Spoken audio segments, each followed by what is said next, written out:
everyone, welcome back to the channel. Today we are doing part 7 of the leather and metal tutorial on this horse harness. We're going to continue on from the previous part 6 where we worked on this side, and we will start continuing on with kind of layering up to the final details. So if I've mentioned in part 6 that I think we might get more stuff done in that part, but it's slow going. So we're going to continue just working along on the drawing. I think after a good chunk we might even, this is me being optimistic again, might even get some more stuff done and actually reach the finish line. So then we can move on to something new. But yeah, let's get stuck in. So I am again gonna start on the side. Let me just get my reference open. There we go. So I'm thinking, let's do some leather. Grab my 2B pencil.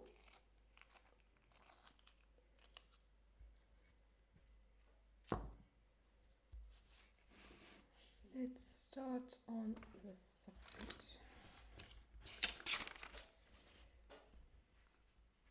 So like usual, you will focus mainly first on your darker areas, your areas of shadow, or just generally areas of darker value or color.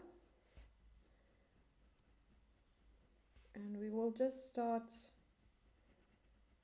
defining our edges and refining everything.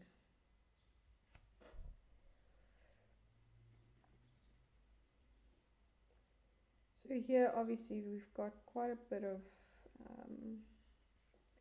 worn leather texture that we also need to start making a point of kind of finalizing.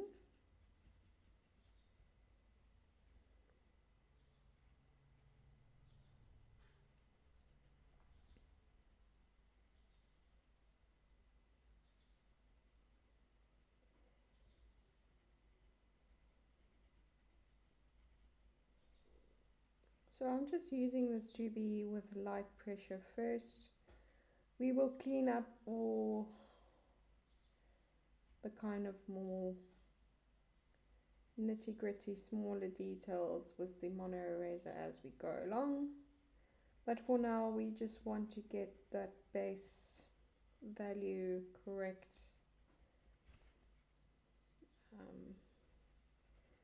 And kind of get it ready to put in those last details.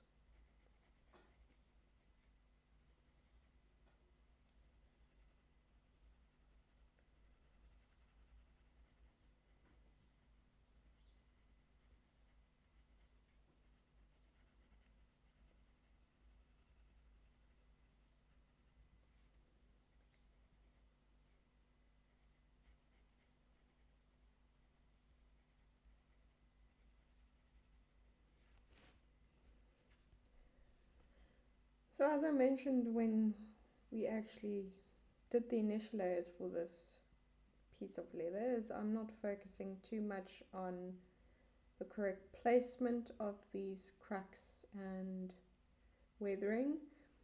What I'm taking more note of is how it interacts with the light source. Where does the highlight fall? Where does the shadow fall? What side of the leather strap has what values, and so forth. So not focusing. Those smaller little weathering lines is the type of stuff you would add right at the end, once you've got the majority of your values in and looking correct and the way it's supposed to. So now I'm going to take an H pencil and just kind of fill in the gaps and blend that 2B out. We'll go in with a blending stump as well, and then our mono eraser, just to kind of do more cleanup.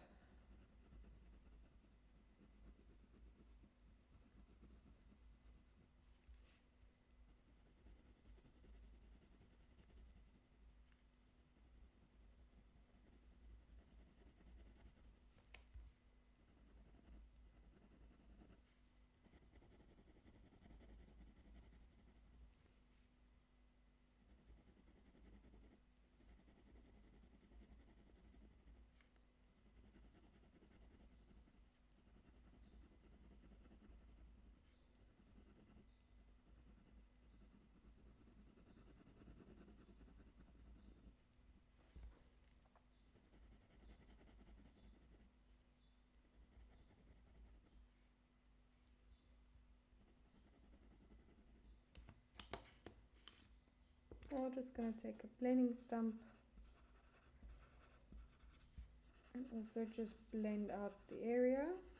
And then I think I might take a brush as well with some powder and just go over top, just to add a little bit more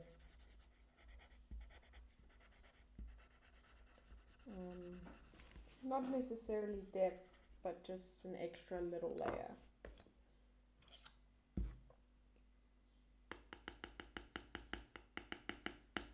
So tap off the excess as much as you can and just add it over the strap, just to even out everything and just give a bit more of an even blend.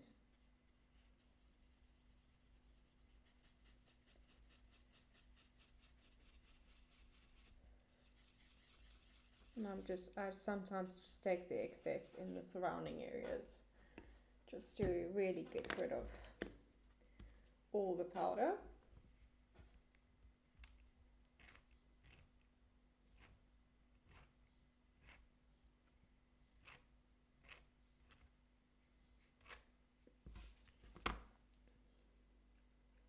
So now we're going to put in the highlights, and the highlights for kind of lay on top of the cracks.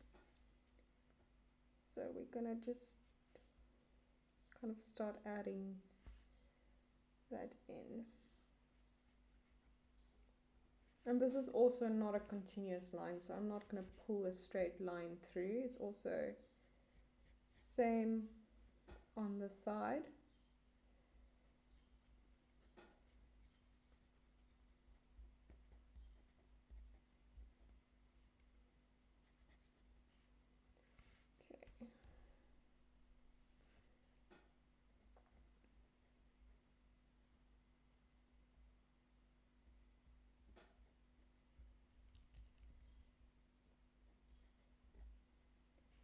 So you kind of have a general idea of where you had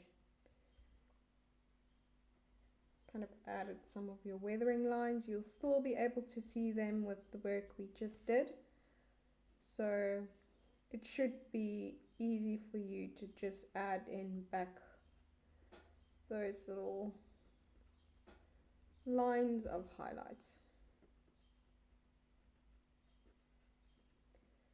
And I'm adding a bit more in between the spaces for the smaller weathering. Those I find sometimes you add in the highlights, then you just go in later and redefine.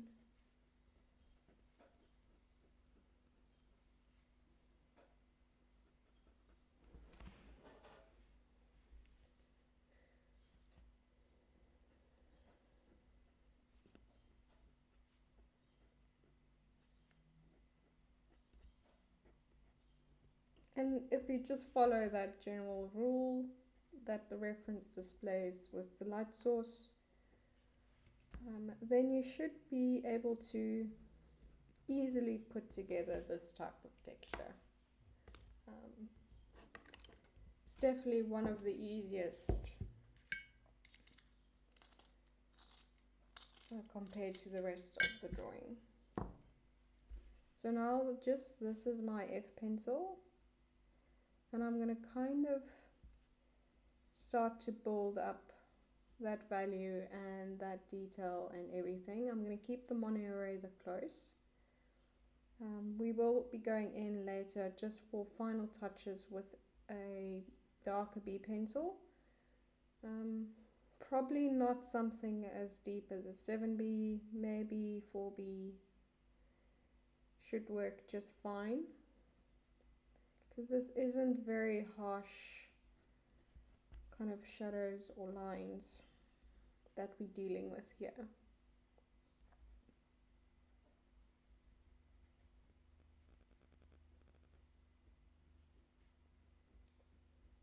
And in between these steps, I do like to take a brush without any extra powder added, and also just kind of smooth out and blend between those little highlights and shadows you've made.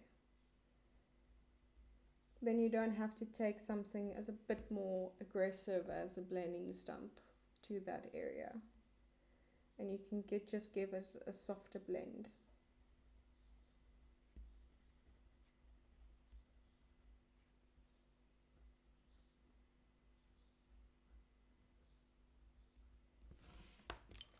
Now I'm just going to take the brush, there's nothing added extra,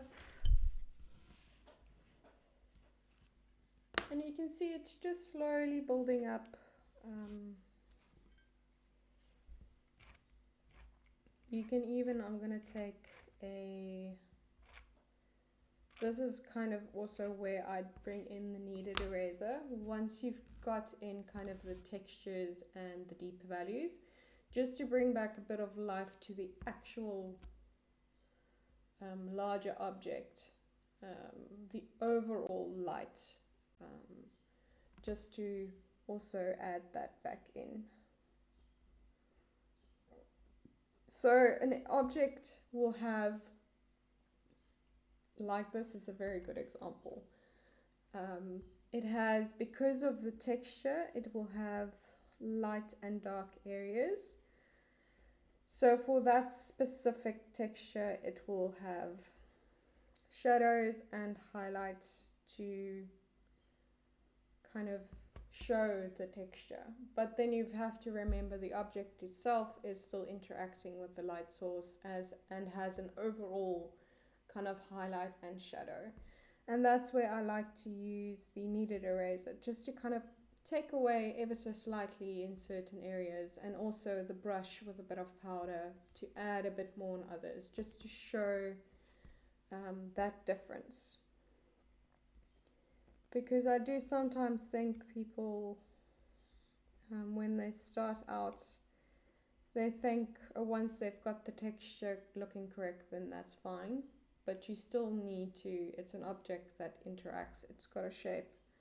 So it in itself will still need extra highlights and shadows, and the textures interact with that. So they'll be in certain places be lighter and in certain places be darker.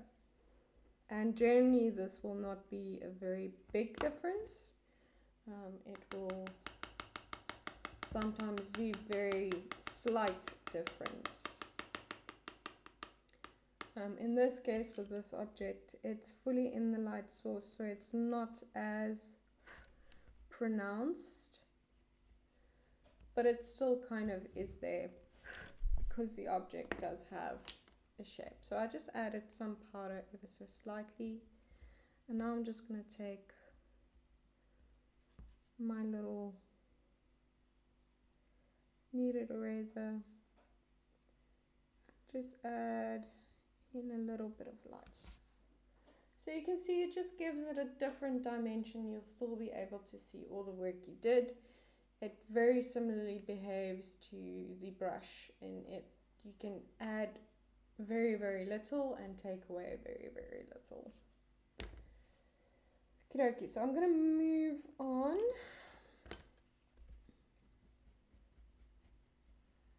Ever so slightly first to this. We should probably start doing something with this strap as well.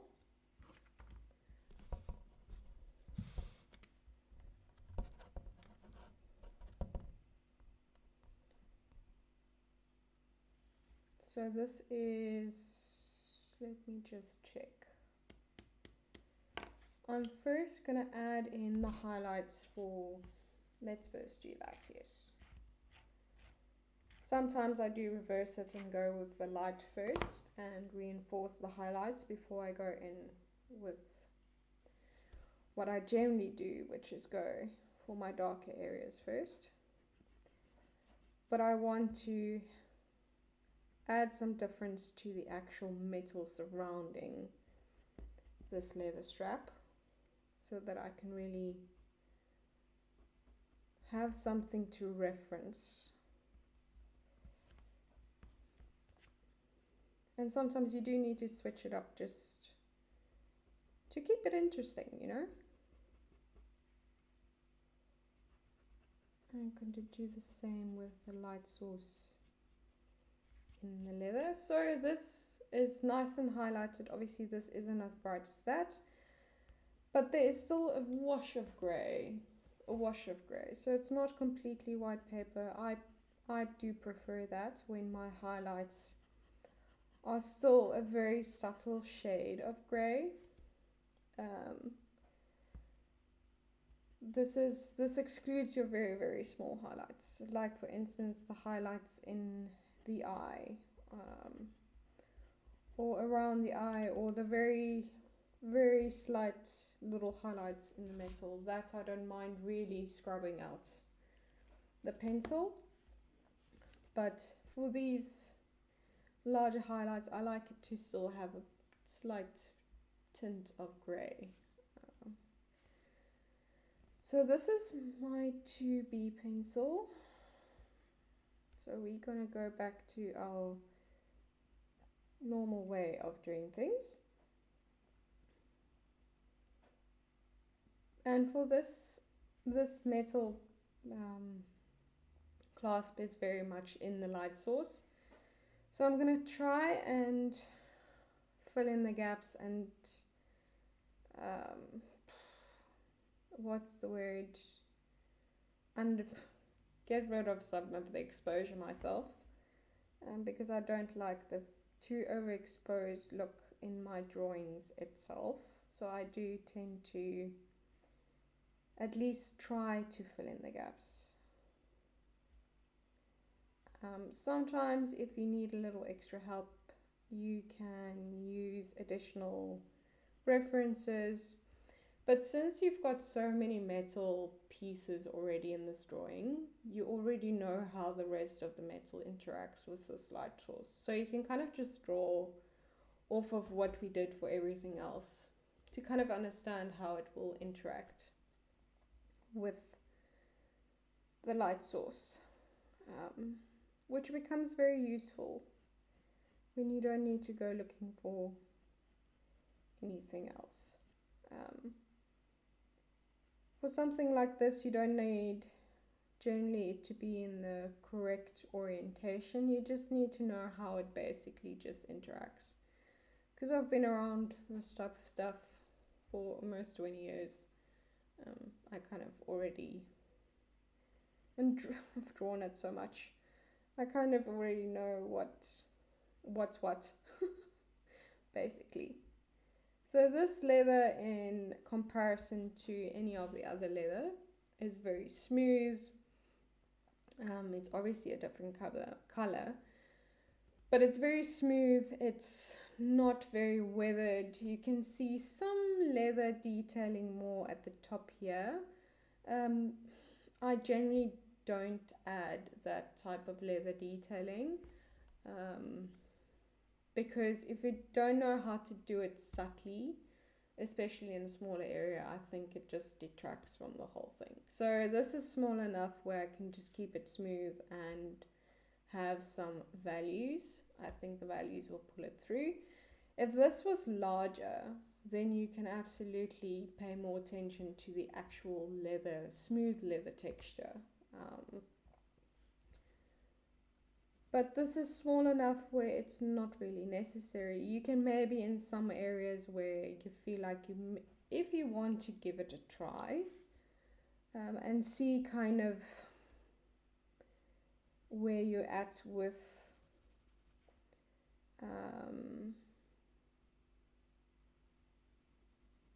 how restraint you can be, how much restraint you can kind of employ with your application of your pencils. And then I like totally just try it. It's very much like I did with part 6 of the metal, where I gave you kind of the pencils and then said, try this part without much instructions. We've already done quite a bit of texture and stuff in this tutorial where you can kind of build up from that and play around by yourself as well. So this is just my F pencil. As per usual, I will be moving around the chosen area quite a bit. So I do apologize, especially if you are a new viewer. I think if you've been following my work for a while, you can even kind of figure out from the work in progress photos that I post that I work all over. And I've given enough explanation as to why. I find it actually fascinating how people just approach the same thing differently. How people break down kind of a question to get to the answer differently, how the approach is different. I always find it interesting. People always say realism doesn't really have a style, but if you look at a bunch of different realism artists, you can absolutely see a difference in style. It's most prevalent in people that do work in color, how they approach the same thing differently, how they use the medium differently, how they interpret the colors differently. If you, for instance, look at, if we were to say draw a chestnut horse, there's a whole bunch of different colors that make up that chestnut color, and how differently artists interpret those colors in the shadows and in the highlights, to kind of get to the same realistic effect but in their own style, which I find fascinating. You can even, it's a lot more subtle in the world of black and white, in the world of grayscale, but there's definitely a difference. Some people are softer,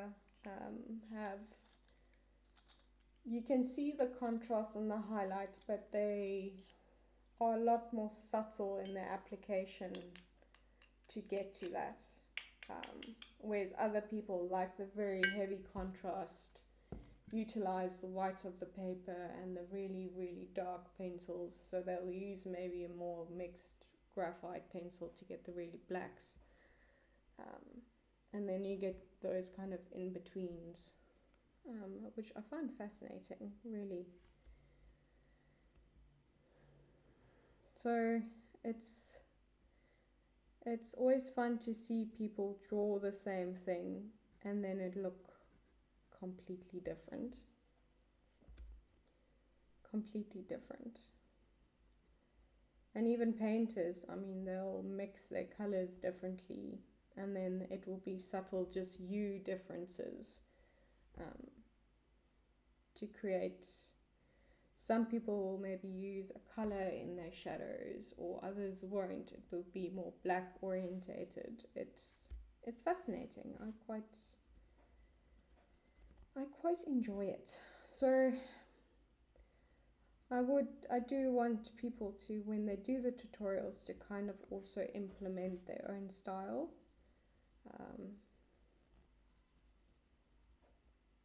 And just play around.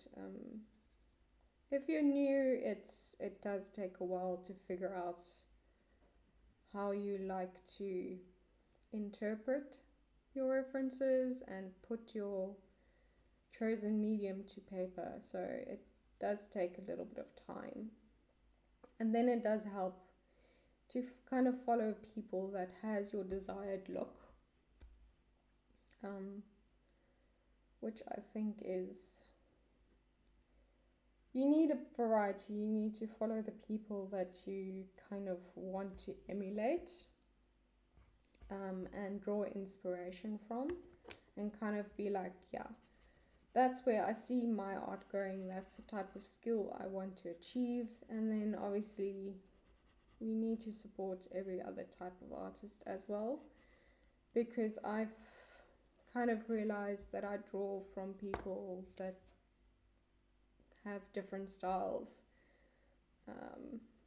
It's kind of nice to see their kind of perspective, and you get almost hungry to create when you see other people create, even if it's a completely different style to yours.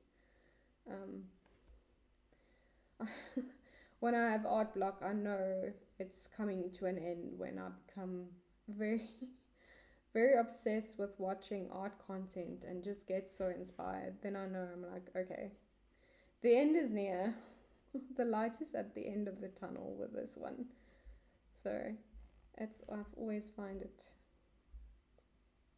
fascinating to watch other people work. I don't need to know how they do it. I just like to watch. I'm a silent watcher.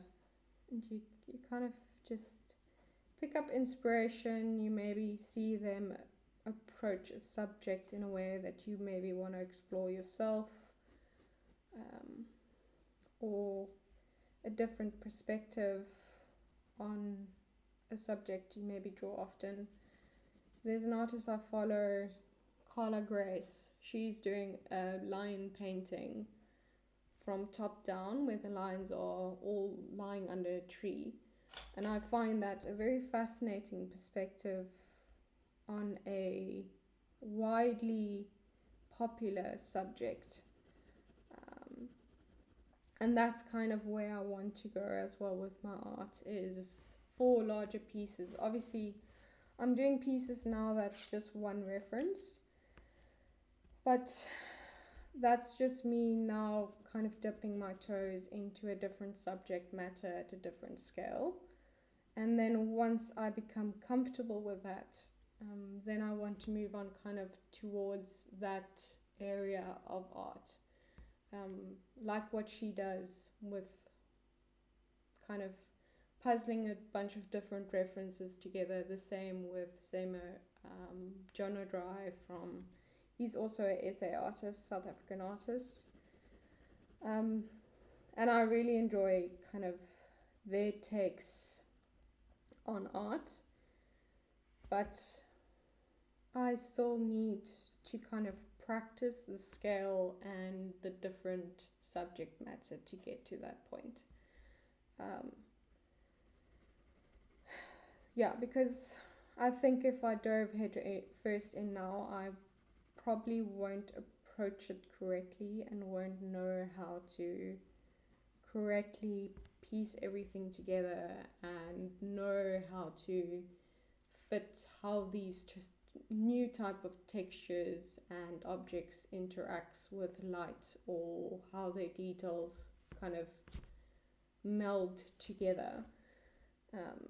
So doing all these, especially the stonework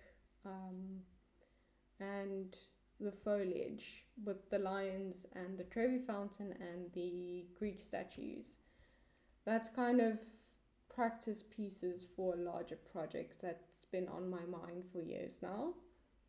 And that's going to be something that I'm going to have to heavily create myself in reference, in lighting, in all of that. So that's very difficult as an artist because we do also like instant gratification. We want the instant results. And I do desperately... Where are you going? Sorry, it's the cat. Where are you going, huh? Hi, everyone. Say hello to Cheds. Hello, Cheds. Cheddar. I'm not going to be able to teach people with you here, huh? Scarpy.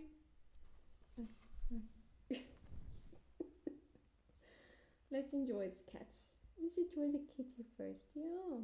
Hey. Hey. She hasn't done this in a while.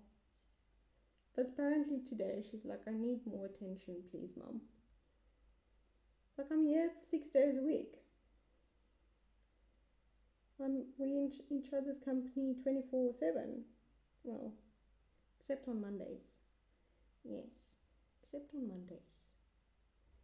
Always have to. You are a little attention seeker. So yeah, I think artists need to kind of employ patience. I've now become very comfortable with the way I like to draw. Now it's a point of building a broader skill set to start creating things from my own mind that I want to put together from different references. So yeah, that is one of the projects. Will be more castle foresty type with don't draw humans often enough, but it won't be the full thing. It will be a horse and rider, castle and foliage that I want to put together. And then also, contrary to what people might think, wolves are actually my favorite animal, and there's a very specific kind of idea for a wolf drawing that I want to do, but I struggle to find the reference for, so I'm going to have to put a whole bunch of ones together, and that will also kind of encompass a lot of foliage and more landscape drawings. So yes. Scarpy, je hem nou afklim. Kom. Kom. Oei, there we go.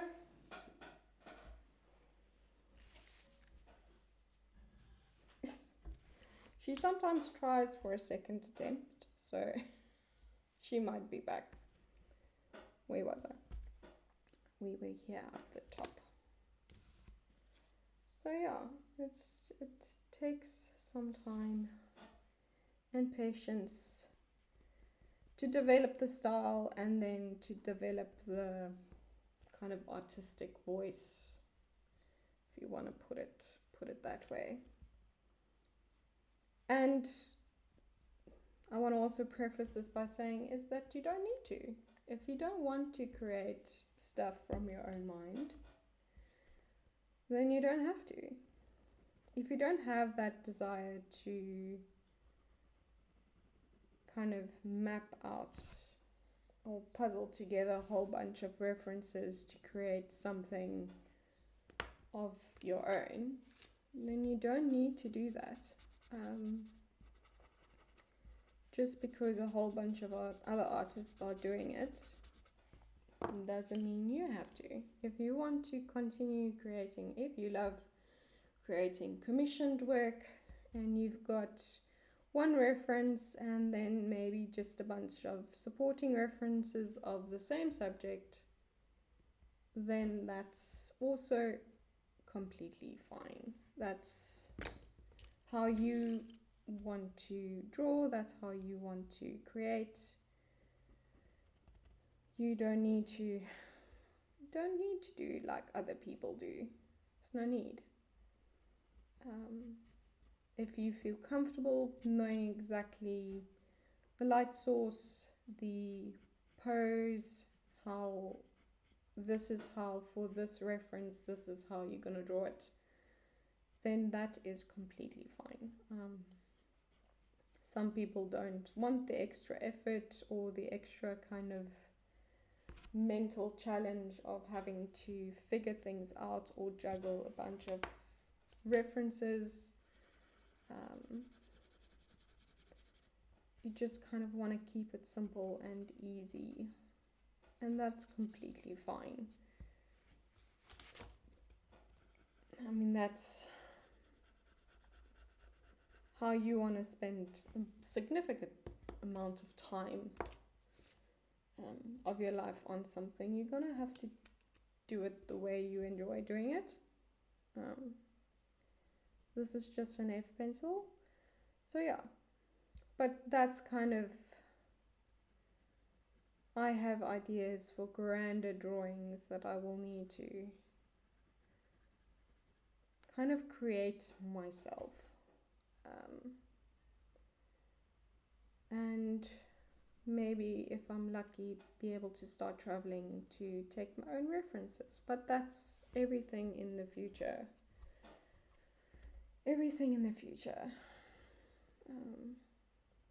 We're kind of building towards that goal. Thinking this is maybe a bit too dark, so just to take away, kind of rebuild the values of this area just a bit.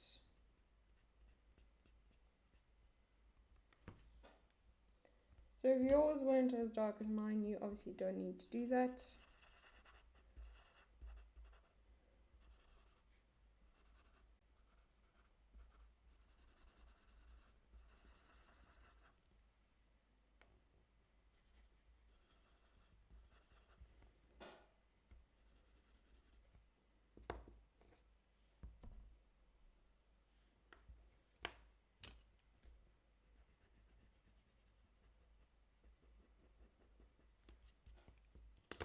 Hopefully, when I do one day get all of those references together and kind of get the desired look, I'll definitely share all the progress, because I think it would be kind of fun, definitely.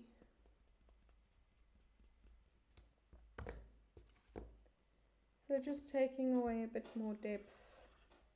It's a bit, I don't know how to explain it, but it's almost, it's a bit of a muddied shadow. It's, I don't know how to explain it. It's not this nice smooth shadowed area. It's a bit too dark and muddied. It's probably deepened it up too quick with something too dark to begin with. Okie dokie.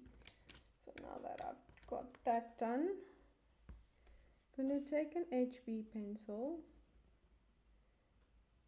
and just, because this is deceptively actually lighter than I had it the first time.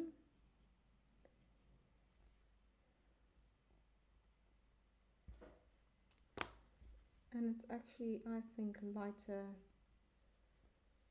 than the metal next to it. So let's quickly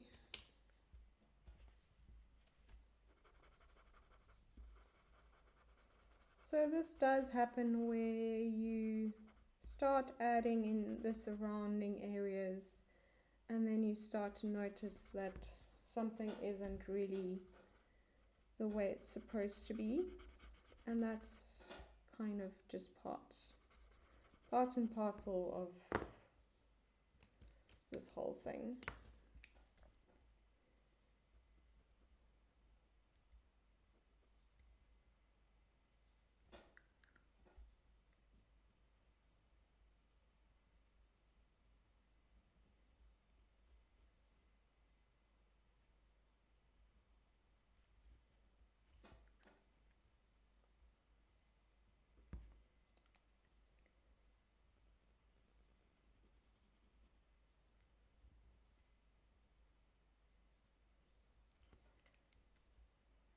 So I'm just working a bit on the metal surrounding this area first.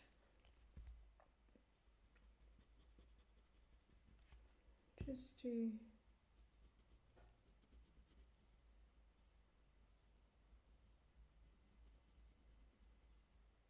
help out with that values a bit more.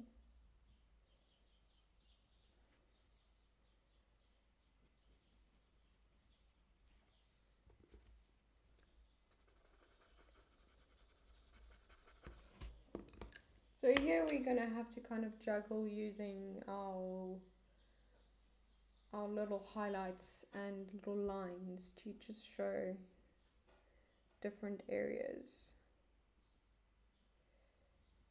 of a drawing.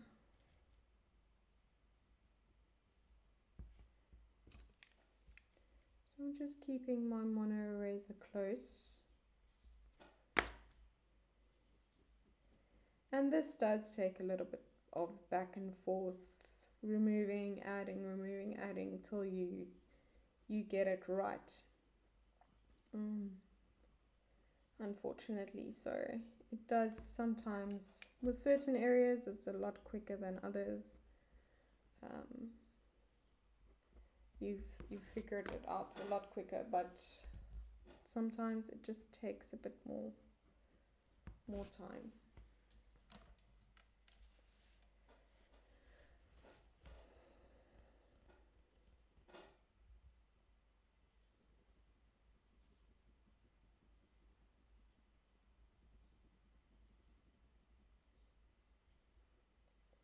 Now just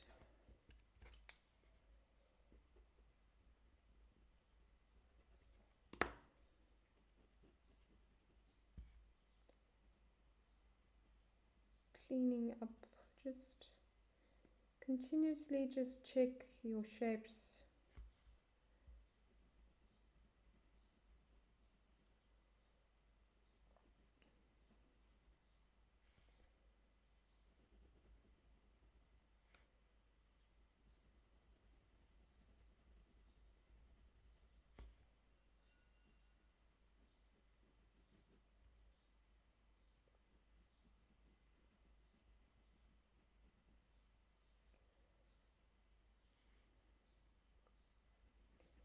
Here I might do some of that little leather detail work.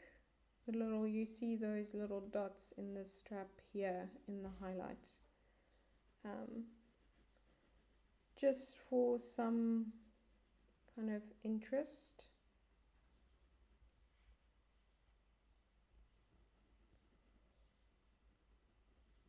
So that's maybe an area where you will add some of that fine little texture.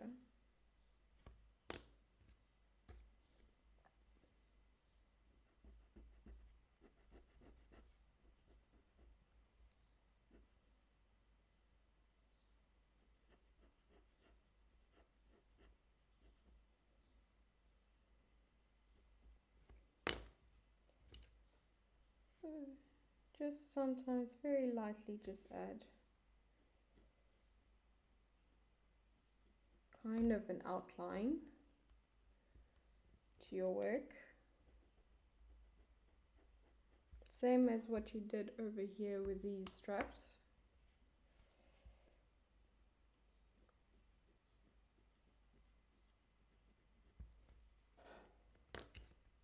Just make sure the shapes make sense. and that will also crisp up your highlights even more, and also help define them.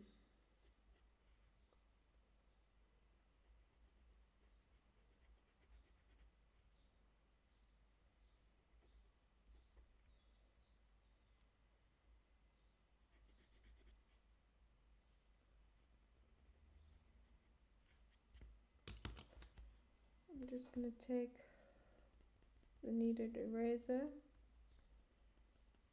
and just remove some pencil there.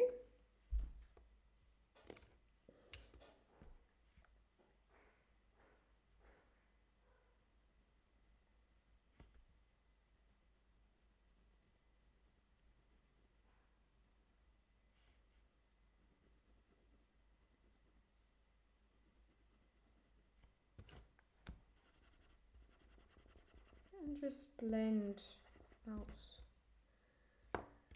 when you need to. So I'm just going to take my H pencil as well, just down here.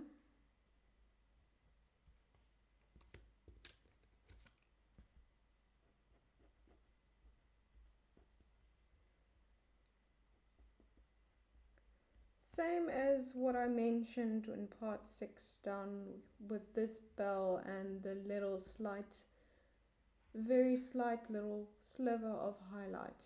You will have the same in areas like this, where in your shadows you'll have little areas of highlight. And these little straps generally have them as a rule.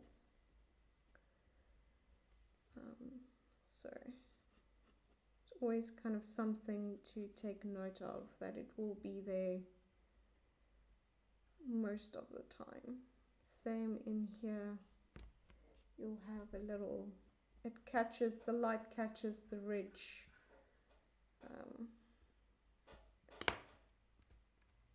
of these spaces. So this is an F pencil.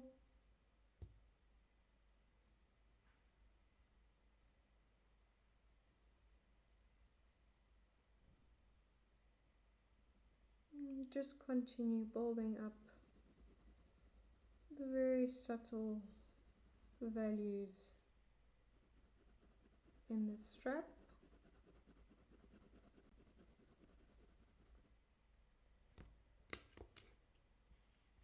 HB. Not going to go straight up towards where this metal touches it and comes around. I'm going to leave a little gap there, which is visible in the reference as well. And then you get slightly lighter where the light catches on this side as well. So I'm going to do this with the HB first, and then once we build up the surrounding values as well, we can go in with a darker pencil.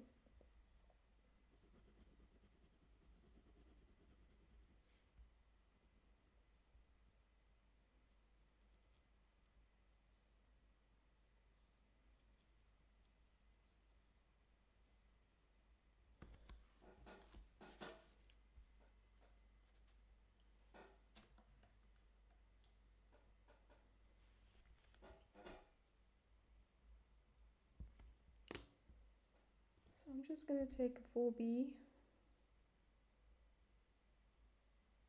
just on the one side, just deepen that up.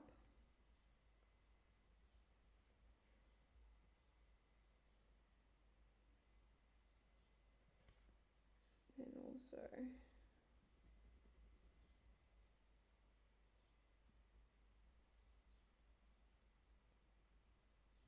just add, similar to the other metal, just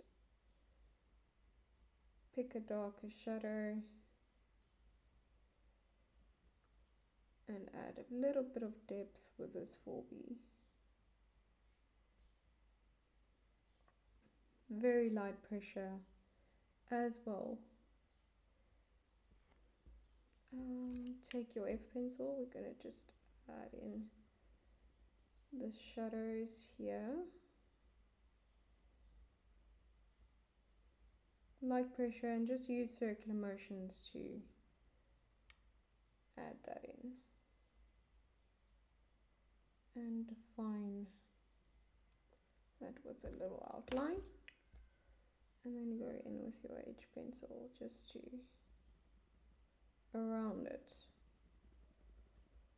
Kind of make that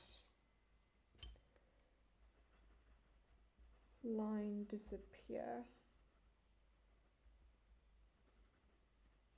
Take your blending stump and fill in the gaps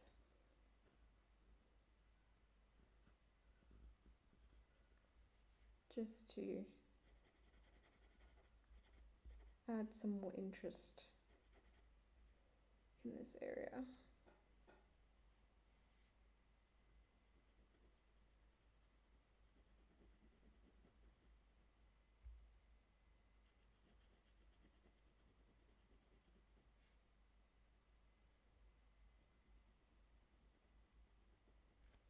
That was just my 4B pencil, still is. So I'm going to take my HB and define this bottom line as well as here.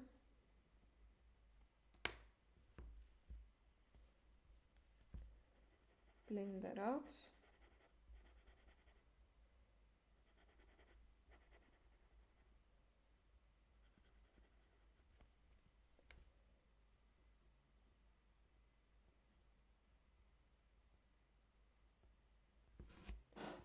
Don't be afraid to use your B pencils in this manner, especially if you know you can use the light application and won't be too heavy-handed, and you should be fine.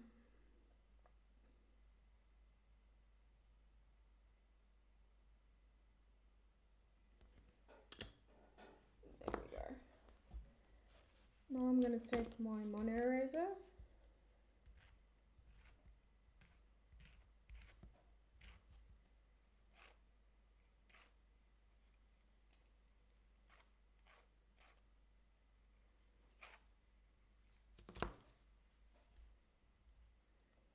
and just add in back a very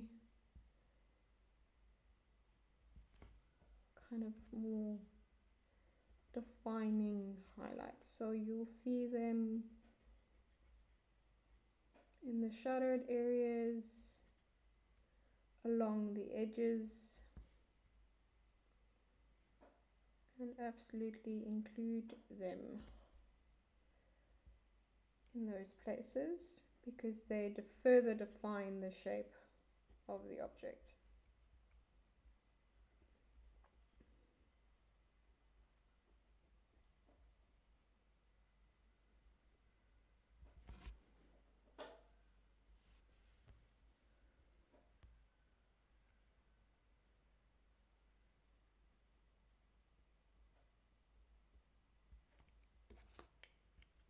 You'd maybe take away too much, you can just take your H pencil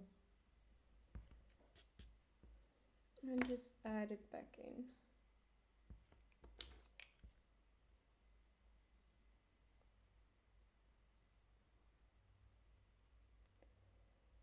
It's just my H pencil, we're just defining the shape even more.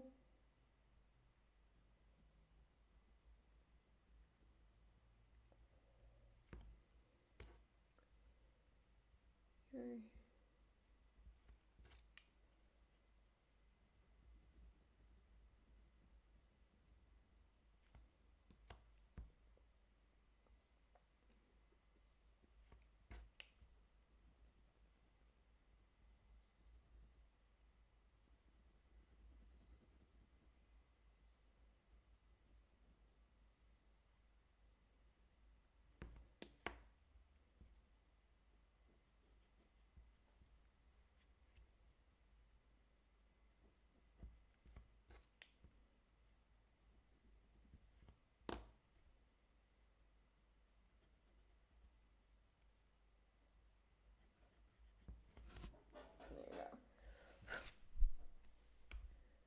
pleased with how that's looking.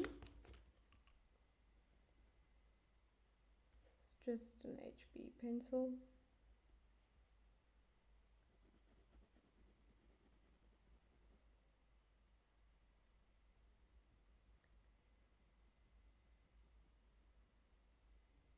Just going to clean up and define more of the space.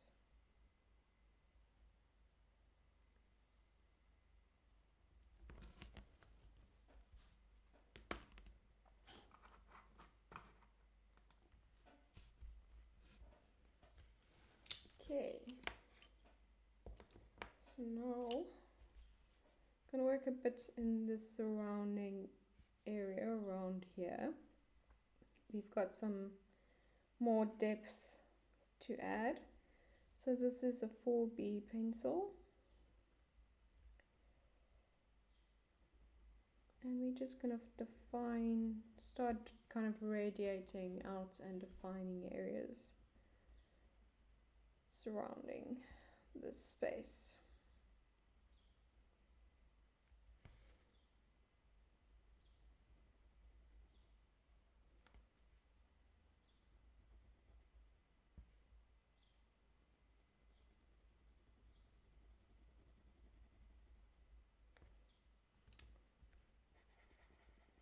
So similarly here you have depth and then you have a small little pocket of light peeking through. So just take note of that to not fill the entire area the same value. Just taking this 4B into what I assume is rope.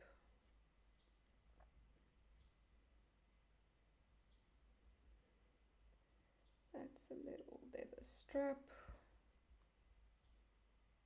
So it also kind of helps to know what you're drawing. It takes sometimes a little bit of figuring out to know what those objects are, especially when it's kind of hidden and obscured from view, most of it. So it just also helps to know. So this is an HB, so I'm going to add in the darkest reflections in this metal bit right here.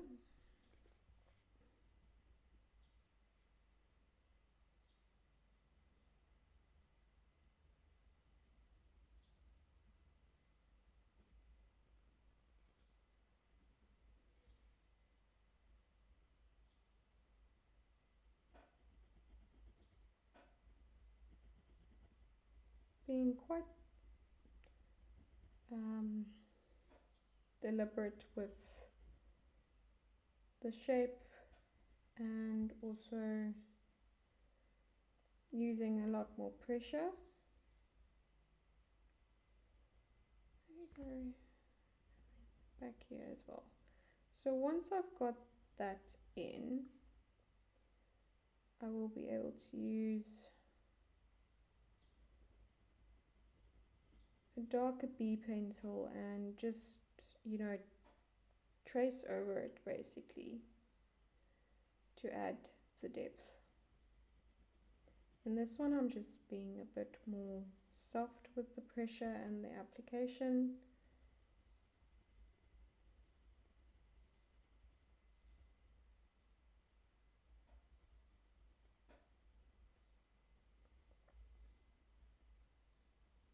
And then here you've also got some visible stitching.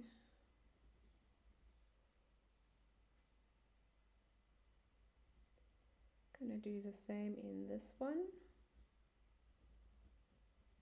So by now you should be very familiar with how the metal in this drawing behaves and how it interacts with the light source. So you should by now be very comfortable with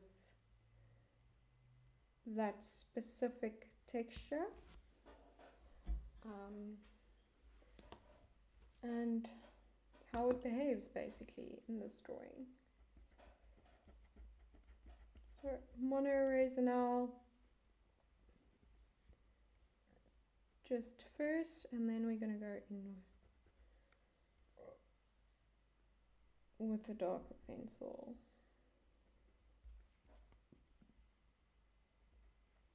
And also same, use your blending stump and your edge, kind of your in-between pencils, to work on those mid-tones and connect some of your highlights and your shadows together. Kind of bridge the gap, basically.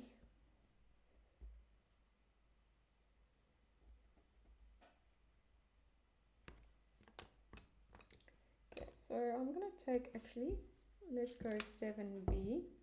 So I didn't use a 7B in this one right here because I do still want to have it be lighter than all the other kind of metal surrounding it, because you can see that its darker reflections aren't as dark as these ones. So 7B, and just basically go over where you put your HB, your darkest areas of your HB. So that won't be all of them, as not all of them has the same depth. So do still be aware of that, and then you can just use lighter pressure in other areas.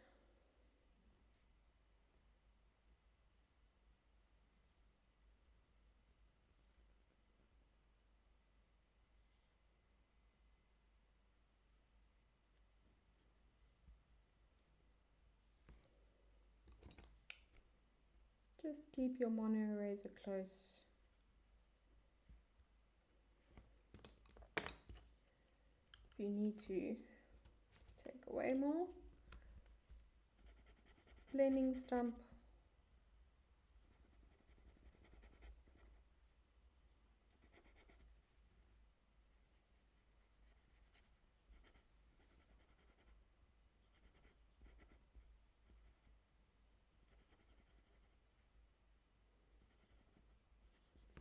And then just use your H pencil to add in all those other little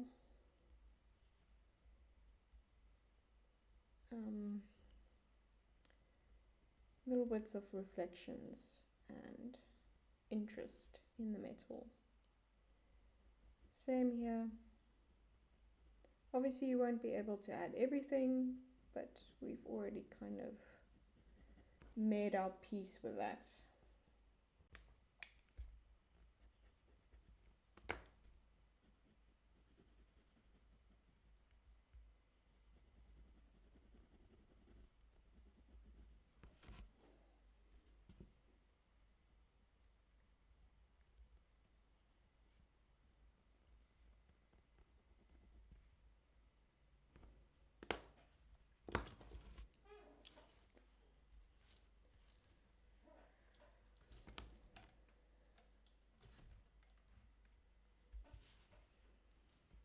Now this is my F pencil.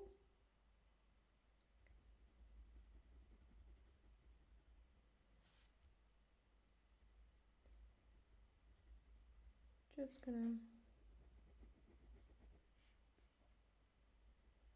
deepen up kind of what's going on here in the rope. What I assume is rope.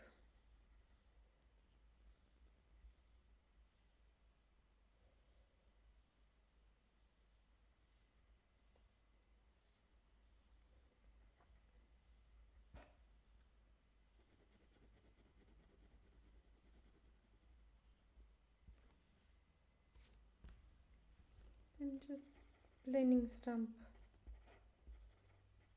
and blend some of that out.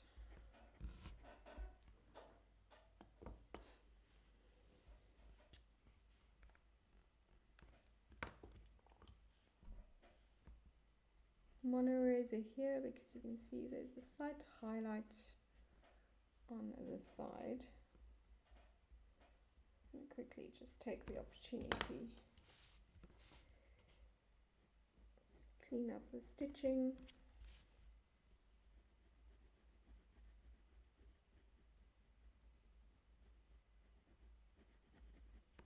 And that as well.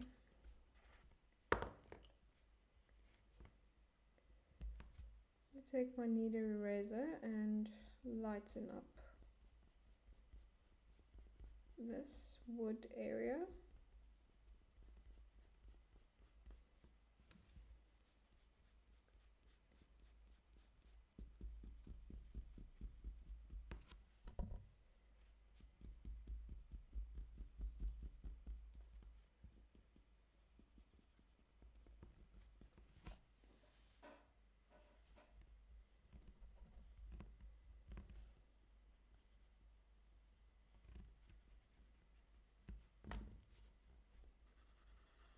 Then I'll just take a blending stump and kind of just smooth over it again.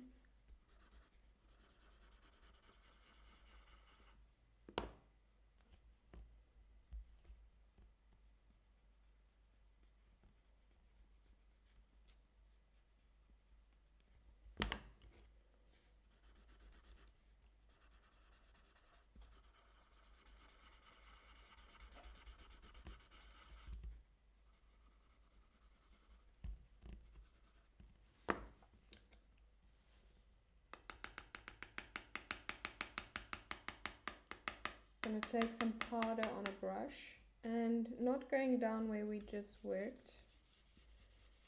I'm going to go over this area right here.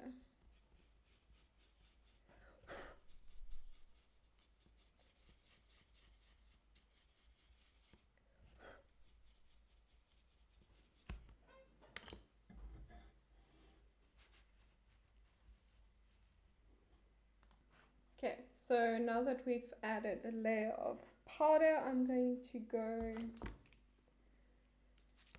let's go mono eraser, and keep those same pencils that we used for the metal close by. As we're going to start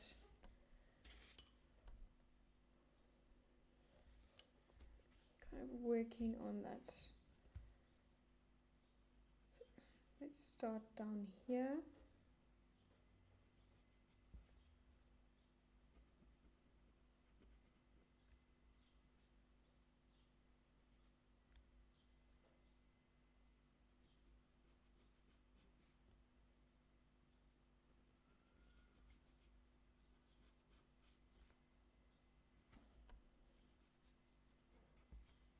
So I'm also going to just use my kneaded eraser for large areas to just spare my mono eraser as well.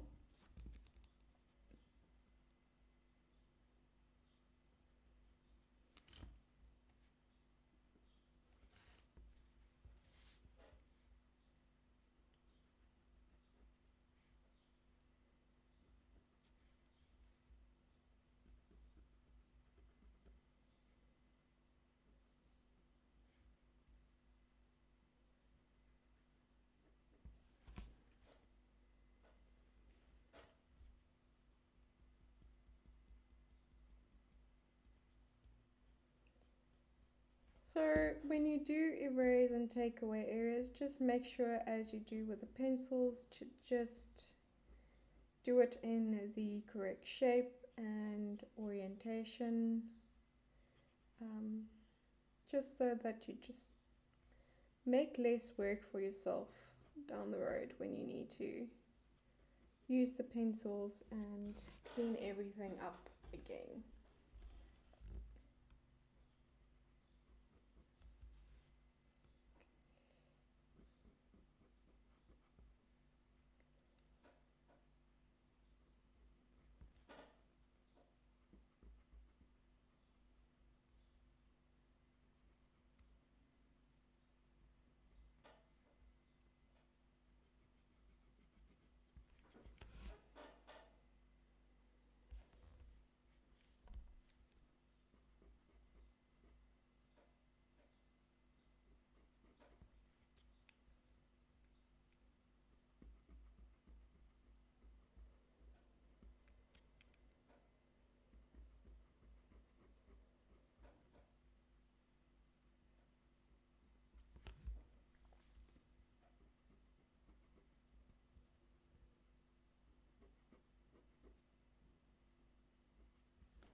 What a difference a few highlights can make in just a little grey space.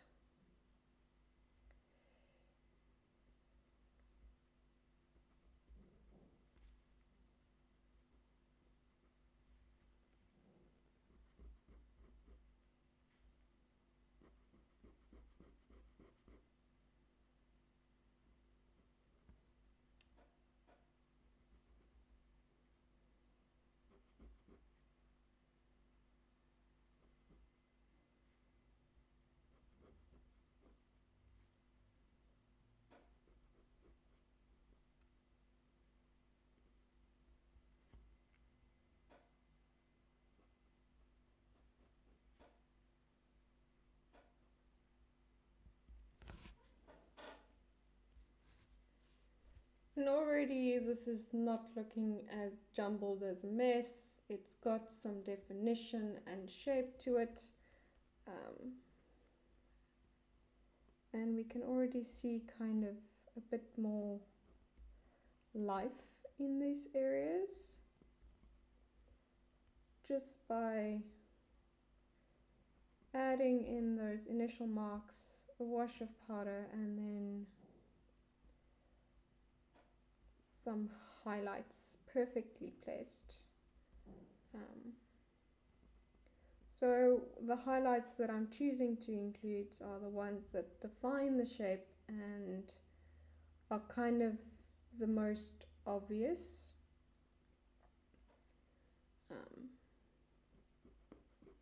The ones that you instantly see when you look at that area.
So it's making a bit more sense now, all of this space. It's not as kind of not just a blob of grey, so to speak. Yep. So now we're going to start adding a bit more definition.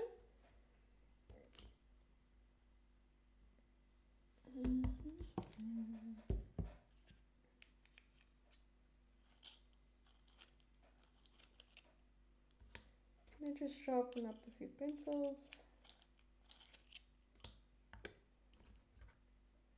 So I just sharpened up my 4B, my HB, my F. Gonna keep my 7B close. Let's also sharpen up this 2B and the H.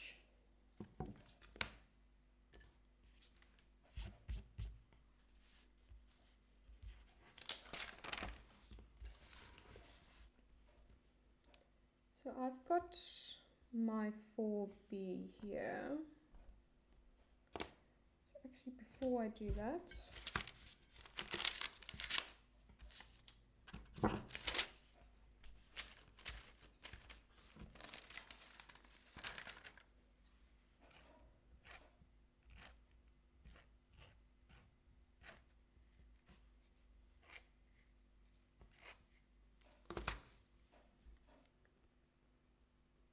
going to add in the highlights there at the top. See on the side. Sorry. Is right there at the bottom.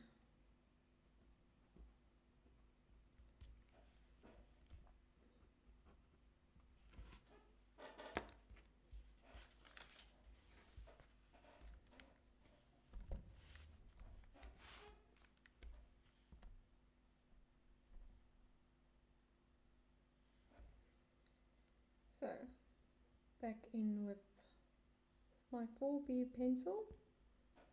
So now we're still going to start adding further definition and depth into our metal areas.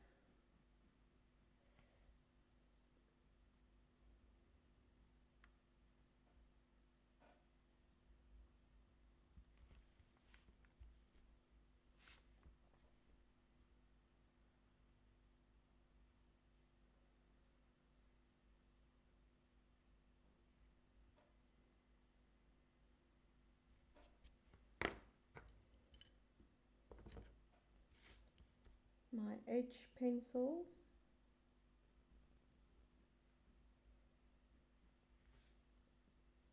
So similar to what we did down here, you're just going to use it to kind of bridge the gap between the spaces and add some depth and define the shapes even more.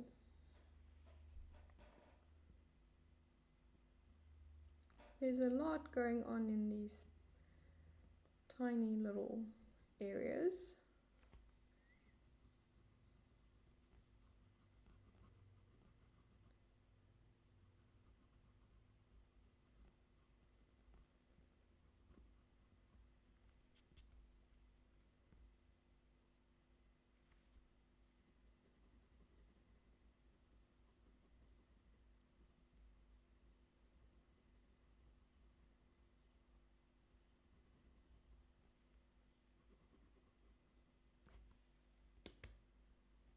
I'm going to take my 2B to deepen up this chain that goes around here.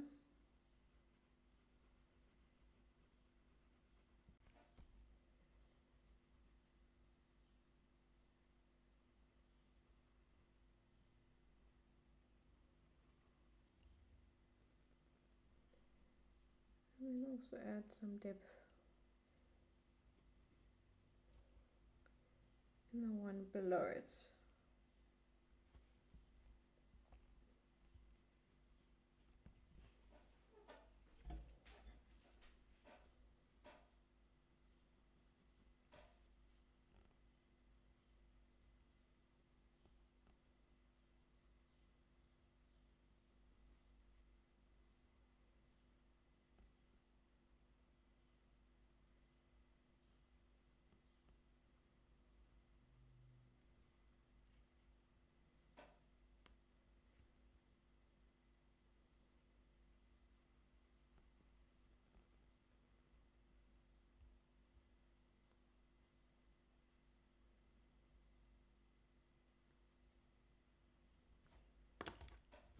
Back in with my H pencil.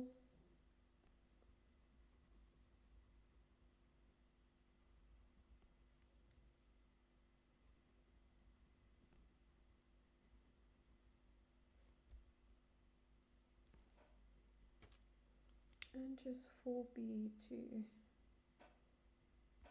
add in a bit of shadow here just to define the differences between these shapes.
I'll take my 7B right at the top here.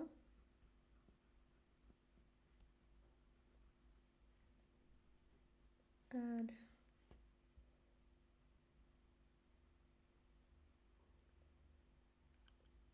insert definition as well down there, and line as well.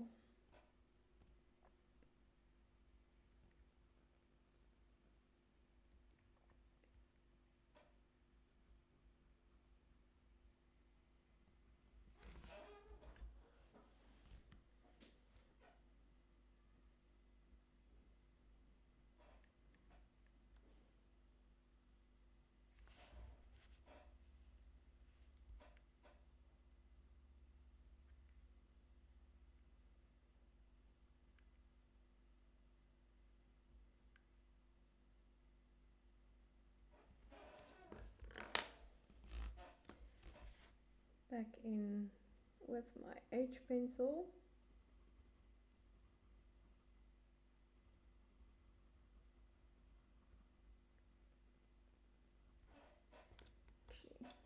Just 7B again, because it's got that same, if we look here,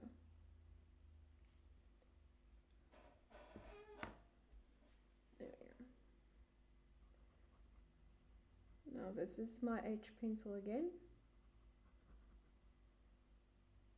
and we're just further working on more of those in between values and shapes.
This is my 4B, so I'm going to go back up to this metal plate.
H just for that softer definition, shadow down there, and back in 4B,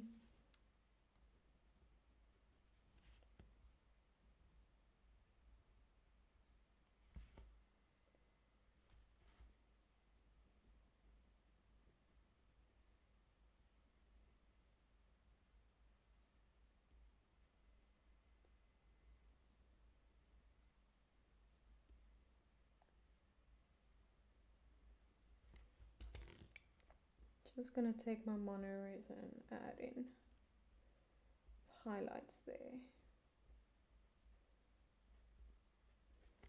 Right back at the edge, in H pencil,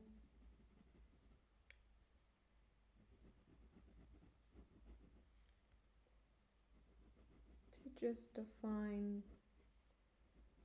the lines. So if you've got your B pencil in that general area, if you go over it with an H or 2H, even an F. Actually, no, I wouldn't do an F. It will just deepen up that H pencil and even out the 4B or whatever B range you used.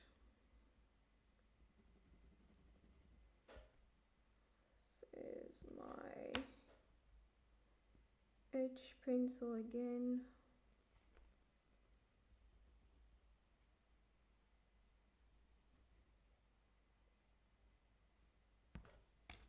Not my H4B, and now this is my H pencil.